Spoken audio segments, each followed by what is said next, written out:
इस बार की एकादशी है निर्जला। इसमें जल नहीं पिया जाता, जल की बड़ी महिमा है।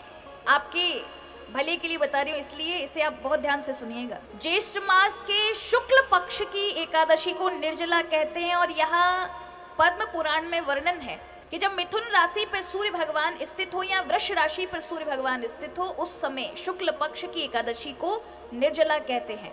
तो जब पांचों पांडवों को वनवास के काल में भगवान श्री कृष्ण एकादशी की महिमा बता रहे थे कि 12 महीने में 24 एकादशी आती है और 3 वर्ष के बाद एक अलग से महीना पड़ता है जिसको हम लौन मास, पुरुषोत्तम मास, मल मास कहते हैं, उसकी 2 एकादशी, इस प्रकार से 26 एकादशियां। अगर युधिष्ठिर तुम कर लेते हो तो तुम्हें इस दुख से निवृत्ति हो जाएगी और तुम्हारा यश फैलेगा, तुम्हारे जीवन में जो कुछ भी पाप घटित हुए वो सब नष्ट हो जाएंगे।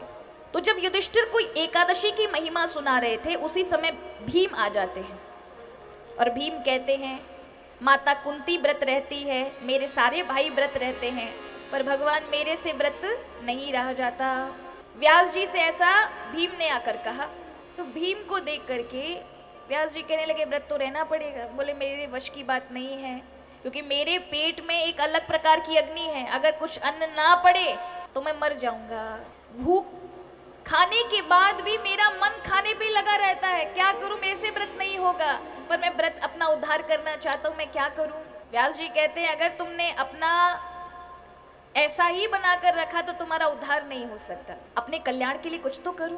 बोले मैं एकादशी नहीं रख सकता, कुछ ऐसा उपाय बताइए। तो कहा अगले शुक्ल पक्ष की यानी ज्येष्ठ मास के शुक्ल पक्ष की एकादशी निर्जला है। इस निर्जला एकादशी में यदि कोई बिना जल के सूर्य उदय से लेके अगले सूर्य उदय तक 24 घंटे बिना जल के रह जाए तो उसे 24 एकादशियों का फल एक साथ प्राप्त होता है, यानी 12 महीने की 24 एकादशी का। अगर आप निर्जला एकादशी में फलार कर लेते हैं, जल भी ग्रहण कर लेते, तो ऐसा नहीं कि वो व्रत लगेगा, नहीं लगेगा। एकादशी आपको एकादशी का पुण्य निर्जला का तो मिलेगा ही, लेकिन 24 एकादशी का नहीं मिलने वाला, क्योंकि उसमें तपस्या नहीं हुई है। जल अगर नहीं पियोगे तभी होगा। इस दिन आप अपना जल दूसरों को दान करें, इसकी महिमा है, क्योंकि जल जीवन है। आप गैया को जल पिलाइए, महान पुण्य है, आपके सारे पितृ तर जाते हैं अगर आप निर्जला एकादशी वाले दिन गऊ को जल पिलाएं। निर्जला एकादशी वाले दिन लोगों को जल पिलाएं, मीठा जल करके लोगों को पिलाएं। मटके दान करें भरे हुए जल के। 10 महादानों में जलदान की बड़ी महिमा है और निर्जला एकादशी में विशेष महिमा है।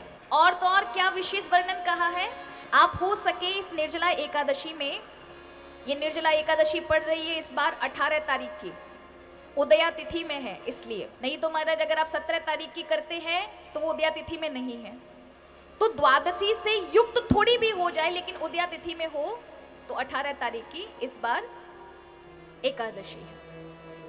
तो इस एकादशी में आप सुबह 4:30 से 3 से 4:30 के बीच में आपको जल पीना है तो आप पी सकते हैं। सूर्य उदय होते ही आप जल नहीं पी सकते, व्रत आरंभ हो जाएगा। तो आजकल आप देखो 5 बजे सूर्य महाराज अरुणोदय हो जाता है, तो 4:30 और 3 के बीच, 3 से 4:30 के बीच में आप जल पीजिए।